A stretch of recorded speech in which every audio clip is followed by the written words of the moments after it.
que los militares están para otra cosa y que nombre civiles para tal, que para ellos es muy desagradable y que además no. Y bueno, el hecho es que toda aquella, digamos, aquella esperanza regeneradora, poquito a poco. Sí. El propio Primo de Rivera decía, si le echo mano a Juan Marc, lo fusilo. Iba por él, pues sabía que había traficado con armas, con tabaco y tal. Hay una famosa entrevista en el año 24, al año siguiente del golpe de Estado de Primo de Rivera, del directorio, entre Juan Marc y Primo de Rivera. ¿Qué pasó en aquella entrevista? Que a reglón seguido le dan el monopolio de tabacos de Ceuta y Melilla, sin concurso público ni nada. Pues o amenazó con algo, o prometió dinero, o lo que fuera. Pero lo cierto es que el monopolio lo consiguió. Después, bueno, él se hace con las eléctricas de Cataluña, él se hace con ferrocarriles, él diversifica mucho ya su negocio y demás, ¿no? La Segunda República lo mete en la cárcel, está en Alcalá, preso, y lo acusa de prevaricación, junto con Primo de Rivera, que ya se había muerto. Sí. Claro, ya estaba en París y se murió pronto, ¿no? Bueno, el hecho es que Calvo Sotelo, como ministro de Hacienda, sabía cosas y estaba exiliado entonces en Portugal. Hasta el bienio derechista, el famoso bienio ese que llaman negro, no vuelven porque hay una amnistía de estos personajes. Bueno, el hecho es que soborna a los carceleros, de prisiones de Alcalá, y un detalle. Después Franco lo nombra director general de prisiones. ¿Al sobornado? Sí, claro, porque... Al carcelero claro, sobornado. Juan Marc es el banquero de Franco. Efectivamente, claro. Porque luego tiene un protagonismo total, decisivo. Fíjate que conocemos, por ejemplo, de la guerra civil, conocemos, bueno, de todo, generales, operaciones militares, represiones, la lucha entre falangistas y militares, las peleas entre comunistas y el POM, bueno, hay estudios, pero qué poco se conoce a estos financieros. Nada. Sin finanzas no hay guerra. 3.000 libras costó el alquiler del famoso hidroavión aquel que recogió a Franco en... El Dragón Rápido. El que fue después a Tetuán. Sí. Fue Juan Marc. Juan Marc puso dinero en dólares, porque claro, había que hacer pagos inmediatos, no en pesetas, en pagos a la expedición. No se sabe muy bien la cuantía, ¿no? Pero hay que calcula que cerca de 100 millones de dólares de aquella. Claro, fíjate. O sea, que él que después lo cobró, ¿eh? No creas que esto fue una donación... altruista para el movimiento. A él le iba bien porque la República era su enemiga, claro. Sí.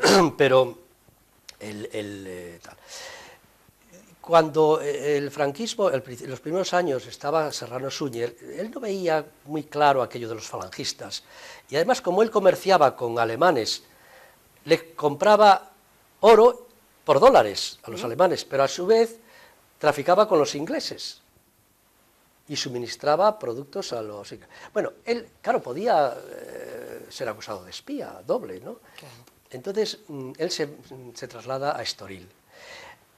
Allí entra en contacto con muchos monárquicos y él pues calcula que lo de Franco va a durar poco, como mucha gente pensaba, muchos generales, y entonces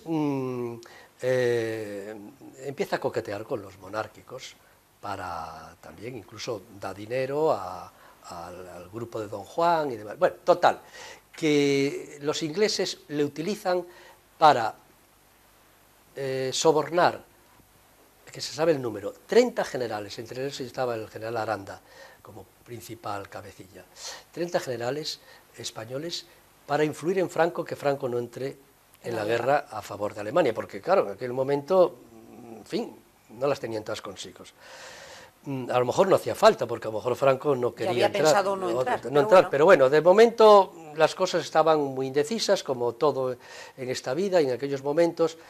Claro, ahora a toro pasado, Pepa, decimos, pasó esto, claro. Pero en aquel momento, ¿qué sabía la gente lo que iba a pasar? Claro, nada, incluso la intrahistoria tampoco la sabemos. Claro, entonces utilizan a el banquero Juan March, para adelantar dinero en cuentas de Estados Unidos en dólares a estos generales, que después a su vez le abonaron religiosamente. Hay documentos de Churchill y del cónsul, pidieron informes al cónsul británico de Mallorca, de las Baleares, al embajador británico, claro, y Juan March aparece en el centrito de todas estas cuestiones. De toda esta historia, sí, sí, sí. Y bueno, con Franco parece ser que no se llevó bien. Bueno, con quien no se llevaba bien, desde luego, era con Suances. Con Juan Antonio Suances. Claro, que era el superministro, era el de Lini y tal, ¿no? Ministro de Industria y Comercio, claro, el porque, creador, claro, un poco el artífice de toda la industrialización de España, ¿no? De Lini, era una especie de estatalización. Sí, sí, claro, hablarle a Juan March de estatalización de la industria, pues era nombrarle la bicha. Y dice, a ver si estos me salen ahora. Pero bueno.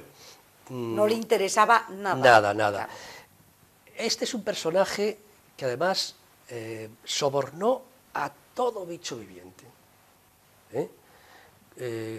Y además con un cinismo y una amoralidad total.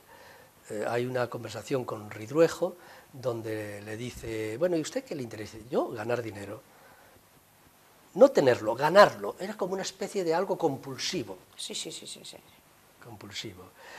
Era un hombre muy sagaz, que sabía ver el negocio en positivo. Dice, mira que es difícil no hacer un mal negocio. Pues dicen los entendidos de la cuestión económica de las cuentas de mar, que no hizo ningún negocio que le saliera mal. Le saliera mal, incluido cualquier método. Sí, sí. Porque él utilizaba todo estaba bien. Sí. Bueno, este personaje, digamos, pertenece a una mentalidad que no la inventa él, sino que está en la sociedad, la recoge y pasa, digamos, la da en herencia. Y esa mentalidad existe. Hacer dinero como sea. Y de lo que sea.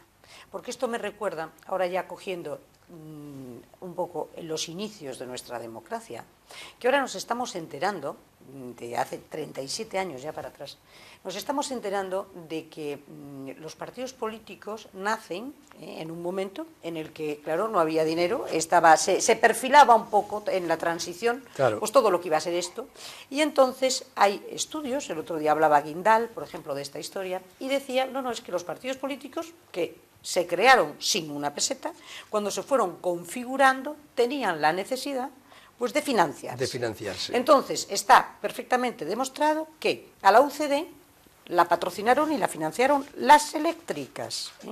Lo mismo que al Partido Socialista, acuérdate tú cuando fue aquella famosa historia de Flick. De Flick y cuando Filesa. y Flick, y luego fue Filesa, Malesa, sí, y todo el tinglao este, y también, y se estaba hablando precisamente de los famosos maletines, sí, que había reconocido el ministro aquel, ¿cómo se llama? Solana no el que fue luego de Europa, el hermano de Solana, aquel que había sido de educación, sí. Me parece que había dicho, sí, es que yo llevé un maletín con estos Flick. O sea, ahí estaba el inicio de esto, y luego tenemos el gran caso que quedó totalmente en agua de borrajas por un defecto de forma, que fue el famoso caso Naseiro del Partido Popular, tesorero, claro, en donde tenía la clave de quién estaba financiando al Partido Popular. No se pudo seguir adelante por aquellas famosas escuchas que no estuvieron autorizadas por el juez. Pero ahí sí que se oyó el nombre de un personaje. Uno se lo atribuyen a Zaplana, este comentario, otros se lo atribuyen a otros. Sí. A uno me parece que en este momento está también en Valencia, que fue la famosa frase de que yo he venido a la política para forrarme. Sí, si quieres, empezamos, nos vamos un segundo a la publicidad y luego ya enlazamos con todo esto.